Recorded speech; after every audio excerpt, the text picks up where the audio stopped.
Medical admissions நடந்துட்டுருக்கு. நிறைய பேருக்கு வந்து சீட் அலாட்மெண்ட்டுக்காக சில பேர் வெயிட் பண்ணிருப்பீங்க. ஆல் இண்டியா கவுன்சிலிங்கில் நிறைய பேருக்கு அலாட்மெண்ட்டே வந்துருச்சு. இப்போ நம்ம அடுத்த ஸ்டெப்பு இது எப்படி இந்த ப்ராசஸ் நடக்குது அப்படின்றத வந்து பார்த்திங்கன்னா நம்ம வந்து பார்க்கலாம். நான் உங்கள் கோவிந்தராஜ் ஆர்ஜிஆர் அகாடமி சென்னையிலேருந்து பேசிகிட்டு இருக்கேன். நிறைய பேர் வந்து ஃபஸ்ட்டு டைம் வந்து வீடியோ பார்க்க வந்திருப்பீங்க. நிறைய கண்டென்ட் வந்து டெய்லி பேசிஸில் ஆர்ஜிஆர் டீம் உங்களுக்காக கொடுத்துட்டுருக்கோம். நீங்கள் பண்ண வேண்டியது தயவுசெய்து ஒரு வீடியோ பார்க்குறப்ப சப்ஸ்கிரைப் பண்ணிவிட்டு பார்த்தீங்க அப்படின்னா நல்லாயிருக்கும். அதோட அடுத்த ஸ்டெப்பு எங்களுக்கு நீங்கள் ஹெல்ப் பண்ணணும்னு நினச்சிங்கன்னா இந்த வீடியோ கண்டிப்பாக யூஸ்ஃபுல்லாக தான் இருக்கும். ஒரு எம்பிபிஎஸ் போய் படிக்கணும்னு நினைக்கக்கூடிய மாணவர்களுக்கும் அவங்களுடைய பெற்றோர்களுக்கும் தெரிஞ்சவங்களுக்கு இந்த வீடியோவை ஃபார்வர்ட் பண்ணிட்டீங்க அப்படின்னா, ஃபார்வர்ட் பண்ணுறதுக்கு முன்னாடி 2 ஸ்டெப்பு. ஒரு லைக் பட்டனையும் ஒரு ஐ பட்டனையும் கிளிக் பண்ணிவிட்டு ஃபார்வர்ட் பண்ணிங்கன்னா இன்னும் அருமையாக இருக்கும். ஓகே, வீடியோக்கு போயிடலாம். இன்னைக்கு இந்த Tamil Nadu medical admissions blue print தான் நம்ம பார்க்க போகிறோம். கவுன்சிலிங்லேருந்து என்ன டாக்குமெண்ட்ஸ் வேணும், தென் என்ன ஸ்ட்ராட்டஜி இந்த அலாட்மெண்ட்டுக்கான இதெல்லாம் இருக்குது அப்படின்றத நம்ம ஒன்று ஒன்றா பார்த்துடலாம். நேவிகேட்டிங் த அலாட்மெண்ட் அப்ளிகேஷன் எப்படி இந்த அலாட்மெண்ட் வந்து வருது அப்படின்ற மாதிரி பார்த்தோம் அப்படின்னா, ப்ரொவிஷனல் அலாட்மெண்ட் லிஸ்ட் இப்போ ஏற்கனவே நம்ம ஏன் வந்து கவுன்சிலிங் ஃபில் பண்ணுறதையோ சாய்ஸ் ஃபில் பண்ணுறதுலையோ ரிஜிஸ்ட்ரேஷன் பண்ணுறதை பற்றியே பேசலாம்னா அந்த ப்ராசஸ்லாம் முடிஞ்சிச்சு. இப்போ நம்ம வந்து நம்மளுக்கு எப்போ வந்து ரிசல்ட் வரும் தமிழ்நாடு கவர்மெண்ட் அப்படின்ற மாதிரி காத்துட்டு இருக்கோம், ரைட்டா? அப்போ இந்த அலாட்மெண்ட் லிஸ்ட்டு வந்து பார்த்தீங்கன்னா ஃபஸ்ட்டு வந்து பண்ணுவாங்க. ப்ரொவிஷனல் லிஸ்ட் தான் கொடுப்பாங்க. அதை நம்ம இதில் கூட பார்த்துருக்கலாம். நம்மளுடைய எம்சிசி கவுன்சிலிங்கில் வந்து ஃபஸ்ட்டு ஒரு ப்ரொவிஷனல் லிஸ்ட் கொடுத்தாங்க. அப்புறம் ஒரு அதுக்கு அடுத்தது ஒன்று கொடுத்தாங்க, அதுக்கப்புறம் ஒன்று கொடுத்தாங்க, அப்புறம் 4வது ஒன்று கொடுத்தாங்க, 5வது தான் வந்து பார்த்தீங்கன்னா ஃபைனல் லிஸ்ட் அப்படின்ற மாதிரி கொடுத்தாங்க. பட் தமிழ்நாடு கவர்மெண்ட் அது மாதிரிலாம் பண்ண மாட்டாங்க. ஒரே ஒரு ப்ரொவிஷனல் லிஸ்ட் தான் வந்து கொடுப்பாங்க, ரைட்டா? இந்த பப்ளிஷ்டு ஃபஸ்ட்டு பண்ணுவாங்க.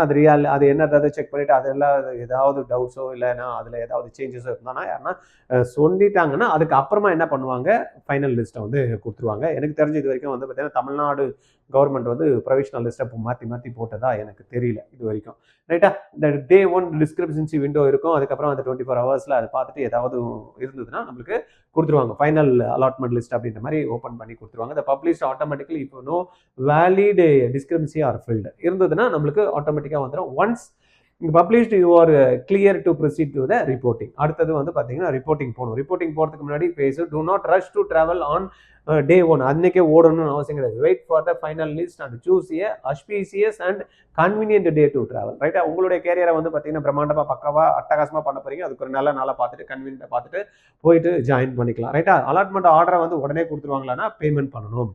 தென் இங்கே வந்து பார்த்தீங்கன்னா ஸ்டெப் 1 ரிசல்ட் பப்ளிகேஷன் வந்ததுமே பே த பேசிக் டியூஷன் ஃபீ. நீங்கள் பேசிக்காக இருக்கக்கூடிய சப்போஸ் 18,073 அப்படின்றது வந்து கவர்மெண்ட் காலேஜஸ்க்கான ஃபீஸு. சப்போஸ் ப்ரைவேட்டில் வந்து செல்ஃப் ஃபினான்ஸ் காலேஜஸில் நீங்கள் பண்ணால் 435லேருந்து 450 வரைக்கும் இருக்குது. ப்ரைவேட் யூனிவர்சிட்டிஸ்னால் 560 வரைக்கும் இருக்குது. தென் வந்து பார்த்தீங்கன்னா ப்ரைவேட் காலேஜஸ் கவர்மெண்ட் அலாட்மெண்ட் இது மேனேஜ்மெண்ட் போட்டானா 15 லட்சம் 16, 20 இருக்குது. இது எல்லாத்தையும் நீங்கள் என்ன பண்ணணும், பேங்க் அக்கௌண்ட்டில் உங்கள் அக்கௌண்ட்டில் இருக்கா அப்படின்றத செக் பண்ணிக்கணும். 2வது வேலிடாக நீங்கள் லிமிட் இருக்கும். ஒரு நாளைக்கு நான் 1 லட்சம் தான் போட முடியும், 2 லட்சம் தான். அந்த லிமிட்டை வந்து நீங்கள் இன்க்ரீஸ் பண்ணி வச்சுக்கணும். இது இல்லைன்னா நீங்கள் அன்னைக்கு போய் பண்ண வேண்டாம். இப்போ உடனே உங்களுக்கு வந்து பார்த்தீங்கன்னா ரிசல்ட் நேரமாக நம்ம எதிர்பார்க்கலாம். தமிழ்நாட்டில் எப்போ நம்மளுக்கு அலாட்மெண்ட் வரும் அப்படின்றத வெயிட் பண்ணிட்டு இருக்காங்க நிறைய பேர். அவங்க எல்லாரும் என்ன பண்ணலாம், கண்டிப்பாக கிடைக்கும் அப்படின்னு நினைக்கிறவங்க பேங்க்கில் போயிட்டு கரெக்டாக கிளியராக அப்டேட் பண்ணி வச்சுக்கிடுங்க, ரைட்டா?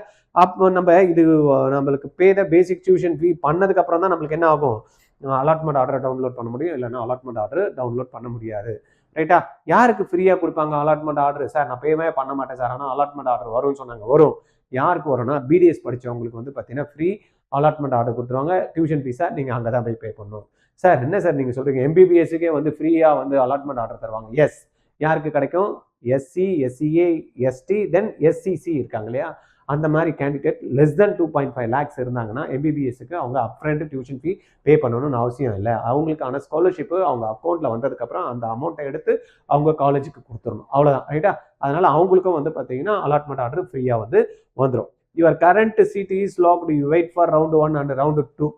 இதில் வந்து பார்த்தீங்கன்னா சீட்டு வந்து ஃபர்ஸ்ட் ரவுண்டில் அலாட் ஆகிடுச்சு. நம்ம வந்து பார்த்தீங்கன்னா ஃபீஸை பே பண்ணிட்டோம். நம்ம போய் காலேஜில் போய் ரிப்போர்ட் பண்ணணும். தமிழ்நாடை பொறுத்த வரைக்கும் ஆல் இண்டியா கோட்டாவில் தான் அந்த மாதிரி கிடையாது. நீங்கள் சப்போஸ் உங்களுக்கு வந்து அந்த சீட்டு பிடிச்சிருச்சு, ஃப்ரீஸ் பண்ணிங்கன்னா நீங்கள் நேரடியாக போய் ஜாயின் பண்ணிக்கலாம். இல்லை எனக்கு வந்து நான் அடுத்த ரவுண்டு போகலான் இருக்கேன், வேறு நல்ல சீட் கிடைச்சா நல்லா இருக்கும்னா நீங்கள் ஃப்ளோட் ஆப்ஷன் கொடுத்து டாக்குமெண்ட்ஸ் வெரிஃபிகேஷன் கொடுத்துட்டு வெயிட் பண்ணலாம், ரைட்டா? நீங்கள் டேரெக்டாக போகணும்னு அவசியம் இல்லை. தமிழ்நாடு கவுன்சிலிங்கை பொறுத்த வரைக்கும் நீங்கள் உங்களுக்கு ஒரு சீட்டு வந்து அலாட் ஆகிடுச்சு, இல்லை வந்து நீங்கள் இந்த சீட்டு வேணான்னு நினச்சிங்கன்னா ஃப்ரீ எக்ஸிட் வந்துடலாம். ஆனால் வேணும்னு நினச்சிங்கன்னா அப்படின்னா டேரெக்டாக நீங்கள் போய் அதை ஆர்டரை டவுன்லோட் பண்ணிவிட்டு காலேஜில் போயிட்டு நீங்கள் ஜாயின் பண்ணிக்கணும். அந்த இடத்துல கேட்கல அப்படின்னா கூட பரவாயில்ல, நீங்கள் ரீஅலாட்மெண்ட்டு போகலாம். நீங்கள் அந்த அப்கிரேடேஷன் வந்து போகிறீங்களா இல்லையா அப்படின்னு அவங்க கேட்டாலும் சரி கேட்கலனாலும் சரி, you are eligible for the second round ரீஅலாட்மெண்ட்டுக்கு போகலாம். இல்லை அந்த காலேஜே பிடிச்சி போச்சுன்னா அந்த காலேஜில் அப்படியே என்னைக்கு டேட் சொல்கிறாங்களோ அந்த காலேஜ் அன்னையிலேருந்து நீங்கள் காலேஜ் ஜாயின் பண்ணிட்டு போக ஆரம்பிச்சிடலாம். ரைட்டா? Financial note and upgrade. Some colleges வந்து என்ன பண்ணுவாங்க, நீங்கள் போய் ஃபர்ஸ்ட் ரவுண்டில் ஜாயின் பண்ணிடுறீங்க அப்படின்னா மெஸ் ஃபீ நீங்கள் கேட்பாங்க, நாங்கள் அடுத்த ரவுண்ட் அலாட்மெண்ட் பண்ண போகிறோம். சில காலேஜஸ்லாம் ஜென்யூனாக இருக்காங்க, ஓகே அப்படியா நீங்கள் மெஸ் ஃபீஸ் அதர் ஃபீஸ்லாம் நீங்கள் பே பண்ணாதீங்க. நீங்கள் என்ன பண்ணுறீங்கன்னா ரீஅலாட்மெண்ட் போடுங்க. உங்களுக்கு ரீஅலாட்மெண்ட்டில் நம்ம வரல அப்படின்னா நீங்கள் அடுத்த வாட்டி அலாட்மெண்ட் ஆகிறப்ப நம்ம காலேஜில் வந்து மற்ற ஃபீஸ்லாம் நீங்கள் பே பண்ணிக்கிங்க அப்படின்னு சொல்லுவாங்க. சில காலேஜ் அதெல்லாம் முடியாதுங்க, உனக்கு அலாட்மெண்ட் ஆயிடுச்சு, நீ பே பண்ணாதான் உனக்கு நான் அட்மிஷன் கன்ஃபார்ம் பண்ணுவேன், இந்த அதர் ஃபீஸும் நீங்கள் பே பண்ணுங்க அப்படின்னு சில காலேஜஸ் வந்து சொல்லுவாங்க. இருந்தாலும் எனக்கு இந்த காலேஜ் வேணாம், ஆனால் வேற வழி இல்லை அப்படின்னா ஜாயின் பண்ணுறவங்க ஜாயின் பண்ணுவீங்க. இல்லை வேணாம்னா ஃப்ரீ எக்ஸிட்டில் அலாட்மெண்ட் ஆர்டரை டவுன்லோட் பண்ணாமல் விட்டுருவீங்க. சில பேர் ஜாயின் பண்ணிட்டு இல்லை நான் வேற எதனா ரீஅலாட்மெண்ட் ஆகும் இதுவும் கிடைக்காம போயிடுச்சுன்னா அப்படின்னா ரீஅலாட்மெண்ட் கிடைச்சதுன்னா வேற காலேஜுக்கு நான் போக முடியுமானா கவர்மெண்ட்டுக்கு கட்டின அந்த 4.5 லட்சமோ 5-20 15 16-20 அதெல்லாமே கவர்மெண்ட் வந்து அடுத்த காலேஜ் 2வது ரவுண்டில் உங்களுக்கு கிடைச்ச காலேஜுக்கு மாற்றி கொடுத்துருவாங்க. அது ஒன்று. 2வது, சப்போஸ் வந்து காலேஜில் இந்த மாதிரி பே பண்ணிட்டீங்க, அதர் ஃபீஸை பே பண்ணிட்டீங்க, ஆனால் அந்த அதர் ஃபீஸ் எப்படி வாங்கணும்னா கண்டிப்பாக அந்த அதர் ஃபீஸ் கொடுப்பாங்க. சில காலேஜெல்லாம் இமீடியட்டாக கொடுப்பாங்க, சில காலேஜ் 2 வாரம் கொடுப்பாங்க, சில காலேஜஸ்ல வந்து 1 மாதம் எடுத்துன்னு கொடுப்பாங்க, சில காலேஜ்ல 3 மாதம் எடுத்து கூட கொடுக்காம கூட இருக்கிற காலேஜஸ்லாம் இருக்கு. ஆனால் கொடுக்குறப்ப உங்களுக்கு ஏதாவது ஒரு மினிமம் அமௌண்ட் பிடிச்சிட்டு தான் கொடுப்பாங்க. மினிமம் ஒரு 25,000 உங்களுக்கு இந்த ஃபீஸ்ல எக்ஸஸ் ஃபீஸ் நீங்க பே பண்றீங்களா அதில் பிடிச்சி தான் கொடுப்பாங்க. அதனால நீங்க பார்த்துக்குங்க, நீங்க அந்த காலேஜ் ஜாயின் பண்ண போறீங்களா இல்லைன்னா ஃப்ரீ எக்ஸிட்ல வர போறீங்களா அப்படின்னு நீங்க டிசைட் பண்ணிக்கணும். சரியா? Declare yes to upgradation. சப்போஸ் அந்த காலேஜ்ல போறப்ப அப்கிரேடேஷன் பண்ண போறீங்களான்னு கேட்பாங்க. ஆமான்னு சொல்லலாம், இல்ல கேட்காம கூட சில பேர் இருக்கலாம். அதனால நீங்க சொல்லாம விட்டுட்டா நான் செகண்ட் ரவுண்ட் போக முடியாதுன்னா தாராளமா போகலாம், சொல்லலைன்னா கூட. இந்த ரிப்போர்ட்டிங் டே பிளே புக் அப்படின்னு பார்த்தீங்கன்னா இங்க ஒரு டவுன்லோட் பண்ணிட்டீங்க. ஒரு காலேஜுக்கு போறீங்க, ஒரு 5 மணி வரைக்கும் தான் காலேஜ் இருப்பாங்கன்னா நீங்க 4 மணிக்கு போனீங்கன்னா வேலை நடக்காது. காலையிலேயே போயிடணும். ஏன்னா இந்த என்டையர் டே வந்து உங்களுக்கு எடுத்துக்கும். ஏன்னா அங்கே பாண்டு சைன் பண்ண வேண்டியது இருக்கும், அப்ளிகேஷன் ஃபில் பண்ண வேண்டியது இருக்கும், அவங்க கேட்குற டாக்குமெண்ட்ஸ் எல்லாம் வெரிஃபை பண்ண வேண்டியது இருக்கும். அந்த டாக்குமெண்ட்ஸ் நீங்கள் சிலது எடுத்துகிட்டு போகாம விட்டுருப்பீங்க, சிலது எடுத்துகிட்டு போயிருப்பீங்க, ஜெராக்ஸ் எல்லாமே இருக்கும். சிலது வந்து பார்த்தீங்கன்னா காப்பி பென்ட்ரைவில் கொண்டு போகணும்னு சொல்லியிருக்கோம். சிலது வந்து சிடி சில பேர் கேட்பாங்க, எனக்கு சிடியில் தான் வேணும்னு சில பேர் கேட்டாங்கன்னா அது எங்கன்னா பக்கத்தில் சிடி கிடைக்குதான்னு அதை போய் பார்க்கறதுக்கு போகணும். அதனால நீங்கள் ஜாயின் பண்ணுறப்ப அப்பா அம்மா மட்டும் இல்லாமல் ஒருத்தர் கூட போனீங்கன்னா இங்கே ப்ராசஸ் பண்ணுறப்ப ஏதாவது தேவை, டாக்குமெண்ட் எடுக்கணும், ஜெராக்ஸ் பண்ணணும், இல்லைன்னா வந்து பார்த்தீங்கன்னா பென்ட்ரைவில் காப்பி பண்ணணும், இல்லைன்னா நோட்ரி கிட்டாஸ் வந்து சைன் வாங்கணும், இந்த ப்ராசஸ்லாம் இருக்கும் இல்லையா? அதுக்கு நீங்கள் அட்லீஸ்ட் ஒரு 2-3 பேராக போனீங்கன்னா கொஞ்சம் நல்லா இருக்கும். ஆனால் காலையிலேயே போயிடணும், சாயந்தரம் 5 மணி வரைக்கும் ஆகிறதுக்கு கூட வாய்ப்பு இருக்குது. போனதுமே முடிச்சுட்டு டக்குன்னு வந்துடலாம் அப்படின்ற மாதிரிலாம் போகக்கூடாது. போனால் ஒரு நாள் உங்களுக்கு கண்டிப்பாக ஆகிடும் அட்மிஷன் ப்ராசஸுக்கு. சரியா? அதான் இங்கே போட்டிருக்கோம் பார்த்தீங்களா, காலையில் நீங்கள் ஏர்லியாக போயிடணும். டீம் எஃபர்ட்ஸ், ஒருத்தர் 2 பேர் கூட போகிறப்ப தான் உங்களுக்கு ஏதாவது டாக்குமெண்ட்ஸ் சைன் வாங்கணும், இல்லைன்னா பிரிண்ட் எடுக்கணுன்றதை போகிறதுக்கு ஈஸியாக இருக்கும். தென் டைம் வந்து நான் ஏற்கனவே சொன்ன மாதிரி காலையில் போனீங்கன்னா 5லேருந்து 6-7 வரைக்கும் கூட ஆகிறதுக்கான வாய்ப்புகள் இருக்குது. இது என்விரான்மெண்ட் வந்து பார்த்தீங்கன்னா அங்கே இருக்கிறவங்க கண்டிப்பாக உங்களுக்கு ஹெல்ப் பண்ணுவாங்க, ஹெல்ப் பண்ண மாட்டேன்னு சொல்ல மாட்டாங்க. ஏன்னா ஜிஎம்சியை பொறுத்த வரைக்கும் பார்த்தீங்கன்னா சீனியர்ஸ் ஸ்டூடெண்ட்ஸ் இருப்பாங்க, அவங்களுக்கு வந்து உங்களுக்கு பிரித்து கொடுத்துருப்பாங்க ஒவ்வொரு 2 ஸ்டூடெண்ட்டுக்கு இவங்கன்ட்டு. அவங்களாம் வந்து ஹெல்ப் பண்ணுவாங்க. ப்ரைவேட் காலேஜை பொறுத்த வரைக்கும் அவங்க ஸ்டாஃப் சாம்பிளாக இருப்பாங்க, அவங்க ரெடி பண்ணிப்பாங்க. ரைட். இந்த கோர் டாக்குமெண்ட்ஸ் என்னெல்லாம் நம்மளுக்கு தேவைப்படும் நீங்கள் போகிறப்ப அப்படின்னு பார்த்தோம் அப்படின்னா, அட்மிஷன்ஸை பொறுத்த வரைக்கும் ப்ரொவிஷனல் அலாட்மெண்ட், டியூஷன் ஃபீ, இது ரெண்டுமே நம்ம கண்டிப்பாக கையில் வச்சுக்கணும். 2-3 காப்பியோ இல்லைன்னா 5-6 காப்பியோ நீங்கள் வச்சுக்கணும். பே பண்ணுறப்ப அந்த ப்ரூஃப் பேமெண்ட்டுக்கு நீங்கள் எடுத்து வச்சுக்கணும். ரைட். அதுக்கப்புறமா அகாடமிக்கை பொறுத்த வரைக்கும் நம்மளுக்கு தெரியும், நீட் ஸ்கோர் கார்டு வேணும், அட்மிட் கார்டு வேணும், தென் நம்ம 10th 11th 12th இந்த மார்க் ஷீட்ஸ்லாம் நம்ம வந்து வச்சுக்கணும். டிசி வந்து நம்ம எங்கே வந்து படித்து முடிச்சோமோ அங்கே இடத்துல கொடுத்துருப்பாங்க, அதையும் நம்ம வச்சுக்கணும். ஐடென்டிட்டி பொறுத்த வரைக்கும் birth certificate, Aadhaar, nativity certificate வந்து நம்மளுக்கு கம்பல்சரியாக கேட்பாங்க. தென் எக்ஸ்ட்ராவை பொறுத்த வரைக்கும் பார்த்தீங்கன்னா பாஸ்போர்ட் சைஸ் ஃபோட்டோகிராஃப், தென் போஸ்ட் கார்டு சைஸ் ஃபோட்டோ கூட வச்சுக்கணும். 12லேருந்து 15 போஸ்ட் கார்டு வச்சுக்கிட்டீங்க. பாஸ்போர்ட் சைஸ் வச்சிங்கன்னா ஒரு 3 போஸ்ட் கார்டு வச்சுக்கிட்டா கூட நல்லது. ஏன்னா நம்ம அப்ளிகேஷன் போடுறப்ப நீட்டில் கொடுத்துருக்கோம், இங்கேயும் அது மாதிரி கேட்பாங்க. ரைட்டா? இதுக்கு அப்புறமா நம்மளுக்கு மெயினாக பார்த்தா இந்த போர்டு ஸ்பெசிபிக் இது மேட்ரிக் அப்படின்னு பார்த்தோம்னா 11th பொறுத்த வரைக்கும் ஏற்கனவே 11th வந்து போர்டு எக்ஸாம்ஸ் இருந்தது. அந்த போர்டு எக்ஸாம்ஸ் வந்து இப்போ இல்லை. அப்போ முன்னாடி இருந்த பசங்களுக்கு வந்து போர்டு எக்ஸாம்ஸ் மார்க் இருந்ததுன்னா கண்டிப்பாக, ஏன்னா ரிப்பீட்டர்ஸ்லாம் இருக்காங்க நிறைய பேர், அவங்களுக்கு வந்து போர்டு எக்ஸாம்ஸ் மார்க் வேணும். 11th 12th பார்த்தீங்கன்னா அதர் போர்ட்ஸ் இருக்காங்க, இல்லைன்னா சிபிஎஸ்சி ஐசிஎஸ்னா அவங்களுக்கு வந்து தேவை கிடையாது. இப்போ கரண்ட்டில் போன வருஷம் படிச்சுட்டு இந்த வருஷம் படிக்கிறாங்கன்னா அவங்களுக்கும் தேவை கிடையாது. லாஸ்ட் இயர் வந்து வேண்டான்ட்டாங்க. அதனால மைக்ரேஷன் சர்டிஃபிகேட்டை பொறுத்த வரைக்கும் தமிழ்நாடு போர்டு குழந்தைங்களுக்கு தேவையில்லை. பட் +2க்கு வந்து சிபிஎஸ்சி ஐசிஎஸ்சி படிச்சிருந்தாங்கன்னா அவங்க வந்து கண்டிப்பாக அதை வந்து எடுத்து கொடுக்கணும். டிஜி லாக்கரில் அவங்க பிரிண்ட் அவுட் எடுத்து கொடுத்தாலும் ஓகே தான். அதர் ஸ்டேட் ஸ்டூடெண்ட்டுக்கும் தேவை கிடையாது. அகைன் வந்து எலிஜிபிலிட்டி சர்டிஃபிகேட்டை பொறுத்தவரைக்கும் தமிழ்நாடு போர்டுக்கும் தேவை கிடையாது, சிபிஎஸ்சி ஐசிஐசி ஸ்டூடெண்ட்டுக்கும் தேவை. அதர் ஸ்டேட் ஸ்டூடெண்ட்ஸாக இருந்தாங்கன்னா, வேறு போர்டில் படிச்சிருந்தாங்கன்னா கண்டிப்பாக வந்து கொடுக்கணும். ரைட். தென் கேட்டகரி சர்டிஃபிகேட் யாருக்கெல்லாம் தேவை சார் அப்படின்னா, கேட்டகரி யாரெல்லாம் கிளைம் பண்ணுறீங்களோ, BC, MBC, SC, ST claim பண்ணுறவங்களுக்கு கண்டிப்பாக வந்து கம்யூனிட்டி சர்டிஃபிகேட் குழந்தைங்க தான் வேணும், பேரண்ட் தான் எடுத்துகிட்டு போகணும். தென் ஃபீ கிளைம் இருக்கு இல்லையா, இப்போ நம்ம சொன்னோம் 2.5 lakhs கீழே எஸ்சி, எஸ்சிஏ, எஸ்டி, எஸ்சிசி இவங்களுக்கெல்லாம் வந்து பார்த்தீங்கன்னா 2.5 lakhs கீழே இருந்தால் ஃபீ எக்ஸம்ஷன் இருக்குது. அதனால் என்ன பண்ணணும்னா, அந்த ஃபீ எக்ஸம்ஷனுக்கு அவங்க அந்த இன்கம் சர்டிஃபிகேட் வந்து கண்டிப்பாக ப்ரொடியூஸ் பண்ணணும், அந்த ஒரிஜினல் அங்கே கொண்டு போகணும். ஏற்கனவே வச்சிருப்பீங்க, அதனால் உங்களுக்கு கொடுப்பாங்க. இஃப் கிளைமிங் ஃபர்ஸ்ட் கிராஜுவேட் சர்டிஃபிகேட்டை கண்டிப்பாக அதுக்கான ஃபர்ஸ்ட் கிராஜுவேட் சர்டிஃபிகேட்டுக்கு நீங்கள் கிளைம் பண்ணுறதுக்கு வைக்கலாம். ரைட்டா. தென் வந்து இஃப் கிளைமிங் ஸ்டேட் கோட்டா அப்படின்றப்ப ஸ்டேட் கோட்டாவில் நம்மளுடைய போனஃபைடு, இப்போ நான் 6th-லேருந்து 12th எங்கே படிச்சனோ அந்த கண்டிப்பாக நம்ம அதை வைக்க வேண்டியது இருக்கும். இந்த சர்டிஃபிகேட்டில் நீங்கள் வந்து கரெக்டாக பார்த்துங்க. சரி, என்னெல்லாம் நான் வந்து கொண்டு போகணும் அப்படின்றப்ப நம்ம ஏற்கனவே சொன்ன மாதிரி இந்த சர்டிஃபிகேட்ஸ் எல்லாத்தையும் ஒன்று பென்ட்ரைவில் போட்டு வச்சுக்கணும். தென் வந்து பார்த்தீங்கன்னா ஒரு 5 செட்டு மினிமம் ஃபோட்டோ காப்பீஸ் எடுத்து வச்சுக்கணும். அதுக்கு அடுத்தது வந்து இது எல்லாத்தையும் பென்ட்ரைவில் வந்து போட்டு வச்சுக்கணும். இது எல்லாத்தையுமே ஒரு பக்கா செட்டு ஒன்று தனியாக எழுதி வச்சிருங்க. எனக்கு தெரிஞ்சு வந்து மெயிலில் நீங்கள் போட்டு வச்சிங்கன்னா இன்னுமே உங்களுக்கு சேஃபாக இருக்கும். திடீர்னு எதனா எடுக்கணும், எதனா மிஸ் ஆகிடுச்சு, வீட்டிலேருந்து போகிறதுக்கு முன்னாடி எங்கன்னா வழியில் விட்டுட்டிங்கன்னா கூட பிரிண்ட் அவுட் வந்து மெயிலில் இருந்து போட்டு எடுத்துக்கலாம். அதுதான் பென் ட்ரைவ்லேயே போட்டு வச்சுட்டிங்கன்னா நம்மளுக்கு சேஃபாக இருக்கும். 3 ஃபோல்டர் ஒன்று வச்சுக்கிட்டிங்கன்னா நம்ம எப்பயுமே பக்காவாக வச்சுக்கிறதுக்கு, எப்போ கேட்டாலும் டக்கு டக்குன்னு எடுத்து கொடுக்கறதுக்கு நல்லாயிருக்கும். ரைட்டா. இதை பார்த்துங்க, இது கண்டிப்பாக நம்மளுக்கு தேவை இருக்கும். தென் ஆல் இண்டியா கோட்டா அப்படின்ற மாதிரி நம்ம பார்க்குறப்ப நிறைய ஸ்டூடெண்ட்ஸ் வந்து ஃபேவராக இருக்குமா அப்படின்னா, தமிழ்நாட்டில் ஸ்டூடெண்ட்ஸ் வந்து நிறைய பேர் ஆல் இண்டியா கோட்டாவில் சீட் எடுக்கிறதுக்கான வாய்ப்புகள் இருக்கும். ஃபர்ஸ்ட் டாப்பில் வந்து 100லேருந்து 200 ஸ்டூடெண்ட்ஸ் இருக்காங்க இல்லையா நம்ம ரேங்க்கில், அந்த குழந்தைங்களுக்கு எய்ம்ஸ், ஜிப்மர்லாம் போகிறதுக்கான வாய்ப்புகள் இருக்கும். அவங்க அதில் போயிட்டாங்கன்னா நம்ம செகண்ட் ரவுண்டில் அந்த மூவ்மெண்ட் இருக்கும். அப்போ அந்த கீழே இருக்க வந்து பார்டரில் இருக்கிறவங்க சப்போஸ் வந்து சில பேருக்கு எம்சி ஜாயின் பண்ணி ஓஎம்சி ஜாயின் பண்ணியிருப்பாங்க, எனக்கு எம்எம்சி வேணும், ஸ்டான்லி வேணுன்றவங்க அவங்களுக்கெல்லாம் செகண்ட் தேர்ட் ரவுண்டில் கிடைக்கிறதுக்கான வாய்ப்புகள் இருக்கும். கவர்மெண்ட் கோட்டாவும் மேனேஜ்மெண்ட் கோட்டாக்கும் வித்தியாசம் அப்படின்ற மாதிரி நம்ம பார்த்தோம்னா, government based on state merit and community ரிசர்வேஷனை பேஸ் பண்ணி completely depend on the process. எங்கள் கம்யூனிட்டி எல்லாமே நம்மளுக்கு கொடுப்பாங்க. மேனேஜ்மெண்ட் கோட்டா பொறுத்த வரைக்கும் எல்லாமே ஜென்ரலில் வந்துருவாங்க. அது ஒன்றும் பெரிய இது கிடையாது. யாருக்குமே வந்து அந்த கேட்டகரி பேஸ் பண்ணியெல்லாம் சீட்ஸ் வந்து மேனேஜ்மெண்ட்டில் ஒதுக்க மாட்டாங்க.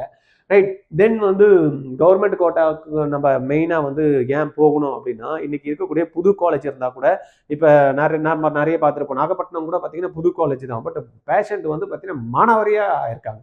ஏன்னா அந்த வில்லேஜ் சைடு அவங்களுக்கெல்லாம் வந்து பார்த்தீங்கன்னா ஒரு ப்ரைவேட்டில் போயிட்டு செலவு பண்ணுறதுக்குலாம் அந்த வசதிகள் இருக்காது அங்கே. அதனால அந்த இடத்துல வந்து நிறைய பேஷண்ட் ஃப்ளோ வந்து மேசிவாக இருக்குது. அதனால் அந்த மாதிரி காலேஜஸ் நீங்கள் நீல்கிரிஸு, ராமநாதபுரம் இங்கெல்லாம் வந்து தாராளமாக வந்து ஜாயின் பண்ணலாம். யாரோ சொல்கிறாங்க அங்கெல்லாம் வேணாம், புதுசு காலேஜ், அப்போதெல்லாம் வந்து கிடையாது. சீட்டு கிடைக்குதா பாருங்க ஃபர்ஸ்ட். ரைட்டா.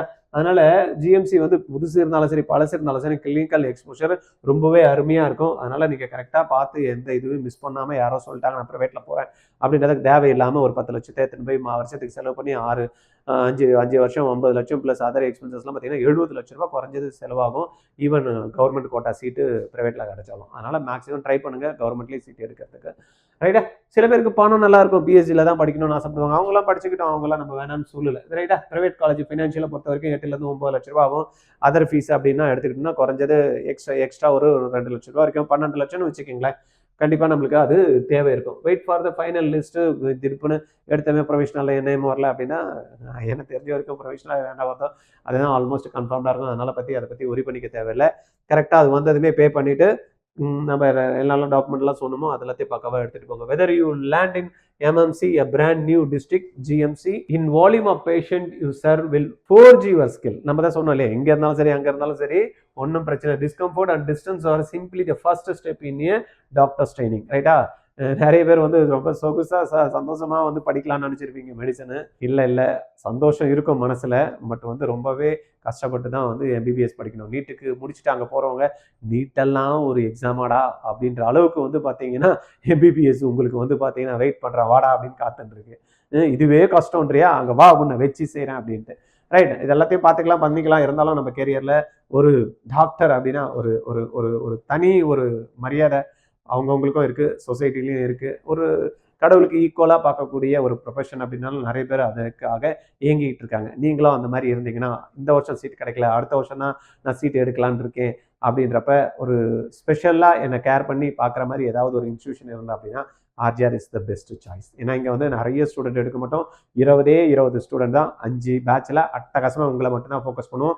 எங்களுடைய 14 சென்டரையும் வந்து பார்த்தீங்கன்னா நாங்கள் என்ன பண்ணிட்டோம், க்ளோஸ் பண்ணிட்டு இன்னைக்கு பார்த்தீங்கன்னா ஒரே ஃபோக்கஸ். நிறைய பேர் வந்து பிஸ்னஸ் வளரணும் அப்படின்னு எக்கச்சக்கமாக சென்டர் ஓப்பன் பண்ணிட்டே போவாங்க. நீங்கள் கூட பார்த்துருக்கலாம், ஆல் இண்டியா பேசிஸில் இருக்கவங்க எங்கே இருந்து வந்து இன்னைக்கு சென்னையில் வந்து பண்ணிட்டு இருக்காங்க. ஆனால் சென்னையிலே 14 சென்டர் வச்சிருந்து எல்லாத்தையும் அப்படி சுருக்கி ஃபோக்கஸ்டு ஒன்று பசங்களை எப்படியான கோட்டா சீட்டு எடுக்க வைக்கணும், கவர்மெண்ட் கோட்டா சீட்டு எடுக்க வைக்கணும் அப்படின்னு பார்த்தீங்கன்னா எல்லா சென்டரையும் க்ளோஸ் பண்ணிட்டு ஒரே இடத்துல ஃபோக்கஸ் பண்ணுறோம். அந்த மாதிரி உங்களுக்கு டெடிகேட்டடாக படிக்க வச்சு உங்களை வந்து மார்க் எடுக்க வைக்கிறதுக்கு நீங்களும் நாங்கள் சொல்கிறத கேட்டு படிக்கிறதுக்கு ரெடியாக இருந்தீங்கன்னா, சும்மா வந்து ஆர்ஜிஆரில் சேர்ந்தாவே கொஸ்டின் பேப்பரை வாங்கி கொடுத்து மார்க் வாங்க வச்சிருவாங்க. நிறைய பேர் வந்து பார்த்தீங்கன்னா நினச்சிக்கிறாங்க, ஓ ஸ்பெஷல் பேட்ச் அப்பா கவர்மெண்ட் கோட்டா சீட்டு வந்து வாங்க கொடுத்துறேன், இல்லைனா ஃபீஸை ரீஃபண்ட் பண்ணுறேன்றாரு, இவர் எப்படியானா இங்கே சேர்ந்துட்டா நம்மளுக்கு சீட்டு கிடச்சிடும். அப்படிலாம் கிடையாது. கஷ்டப்பட்டாதான் கிடைக்கும். சும்மா வந்து எதுவுமே வந்து கிடைக்காது. ரைட்டா?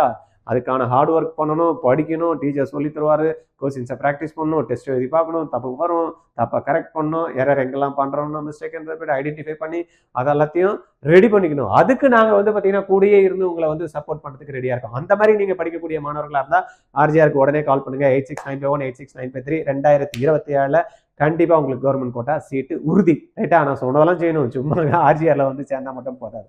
சார் நான் நல்லா படிச்சுட்டேன் சார், ஆனால் பணம் வந்து எங்கள் அப்பாவுக்கு அடுத்த வருஷம் படிக்க வைக்கிறதுக்கு இல்லை அப்படின்னா 475 மார்க்ஸ் நீங்கள் எடுத்திருந்தீங்கன்னா 2026 எக்ஸாமில் 475 மார்க்ஸ் எடுத்திருந்தீங்க, 10th நல்லா ஸ்கோர் பண்ணியிருக்கீங்க, 12th ஸ்கோர் பண்ணியிருக்கீங்க. இந்த வருஷம் நான் 475 படிச்சு எடுத்திருக்கேன், ஆனால் எனக்கு வந்து படிக்க வைக்கிறதுக்கு எங்கள் அப்பா அடுத்த வருஷம் நான் படிக்க வைக்க மாட்டேன்றாரு, பைசா இல்லைன்றாரு, எங்களுக்கு வந்து என்ன பண்ணுறதுனே தெரியல, நான் வந்து ரொம்ப கஷ்டப்படுற ஃபேமிலி, எங்கள் அப்பா இன்கமே கிடையாது, எங்கள் அப்பா இதுவை படிக்க வைக்கிறதுக்கு ரொம்ப சிரமப்பட்டார் அப்படின்ற மாதிரி இருந்தீங்க, எம்பிசி பிசி பிசிஎம் ஸ்டூடெண்ட்டாக இருந்தீங்கன்னா 475 ப்ளஸ் எடுத்திருந்தீங்கன்னா எங்களை அப்ரோச் பண்ணுங்கள். ஒரு சீட்டு நாங்கள் கொடுக்கறதுக்கு ரெடியாக இருக்கோம். பிசிக்கு எம்பிசிக்கு பிசிஎம்முக்கு 3 பேருக்குமே வந்து பார்த்தீங்கன்னா ஒரு சீட்டு 475 ப்ளஸ் எடுத்து ஏழ்மை நிலையில் இருக்கக்கூடிய மாணவர்களாக இருந்தீங்க அப்படின்னா எங்களுடைய டியூஷன் ஃபீஸை வந்து ஃபுல்லாக உங்களுக்கு வேவர் பண்ணிடும். உங்களுக்கு டியூஷன் ஃபீஸே இல்லாமல் ஸ்பெஷல் பேட்ச், அதுவும் ஸ்பெஷல் பேட்சில் படிக்கிறதுக்கு உங்களுக்கு கொடுக்குறோம். இதுவே நீங்கள் எஸ்சி எஸ்டியாக இருந்தீங்க அப்படின்னா, எஸ்சிஏவாக இருந்தீங்கன்னா 425 ப்ளஸ் நீங்கள் மார்க் ஸ்கோர் பண்ணியிருந்தீங்க,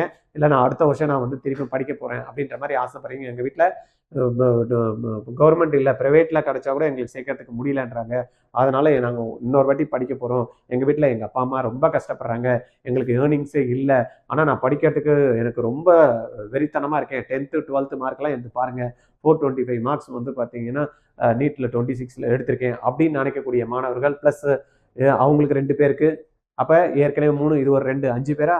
இது இன்னும் சார் நான் வந்து 7.5% வர சார், இங்கிலீஷ் மீடியம் படிக்கிறேன் சார், எனக்கும் வசதி இல்லை சார், எனக்கும் உங்கள் ஸ்பெஷல் பேட்சில் சேர்த்துங்க அப்படின்னு கேட்டிங்க அப்படின்னா ஒரு பிசி, ஒரு பிசிஎம், ஒரு எம்பிசி, ஒரு எஸ்சி, ஒரு எஸ்சிஏ, இந்த 5 மாணவர்களுக்கும் நம்ம திருப்பியும் சான்ஸ் கொடுக்கறதுக்கு ரெடியாக இருக்கும். அப்போ இது 5, இது ஒரு 5, 10 மாணவர்கள் ஃப்ரீயாக ஆர்ஜிஆரோட ஸ்பெஷல் லிப்டெஸ்ட் பேட்சில் சேர்ந்து படிக்கிறதுக்கு ஒரு நல்ல ஆப்பர்ச்சுனிட்டி. உங்கள் தெரிஞ்சவங்களுக்கு எல்லாம் இந்த வீடியோவை வந்து ஃபார்வர்ட் பண்ணி விட்டுருங்க. கீழே டிஸ்கிரிப்ஷனில் லிங்க் கொடுத்துருக்கோம் பாருங்கள். நீங்கள் எந்த ஊர், எங்கே படிக்கிறீங்க, எல்லா தகவலையும் கொடுங்க. உங்களுக்கு மற்ற டீட்டெயில்ஸ் ஏதாவது தேவை அப்படின்னா ஆர்ஜிஆரில் கவுன்சிலர்ஸ் கால் பண்ணி உங்ககிட்ட பேசுவாங்க. எங்கிட்ட நீங்கள் பேசணும்னு நினைக்கிறீங்களா? 9176552121 இந்த நம்பரில் கால் பண்ணுங்கள். நான் இருக்கேன் உங்களுக்கு ஹெல்ப் பண்ணுறதுக்கு, நான் இருக்கேன் உங்களுக்கு கவுன்சில் பண்ணுறதுக்கு, நான் இருக்கேன் உங்களுடைய கெரியரை ஃபிக்ஸ் பண்ணி அடுத்த லெவலில் கொண்டு போகிறதுக்கு. ஓகே, நம்ம வாங்க சேர்ந்து ஜெயிக்கலாம். தேங்க்யூ.